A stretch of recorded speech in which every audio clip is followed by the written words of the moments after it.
Ek het 2 jaar terug, het ek met my hand in my hare gesit en gewonder, wat gaan ek kan doen om 'n ekstra inkomste te kan genereer?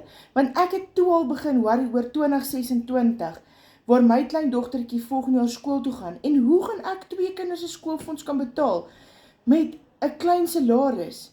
So ek het iets op die sideline gesoek wat vir my kan help om vir my 'n inkomste te kan genereer, sonder dat ek hoef nog meer tyd te kan spandeer en terwyl ek nog my huidige werk nog steeds die beste van my vermoë kan doen.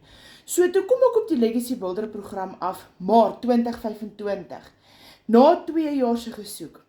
Ek het boksies, geskenkboksies verkoop, net om 'n ekstra inkomste te kan genereer, en dit het nie gewerk nie. Dis net te min gewees.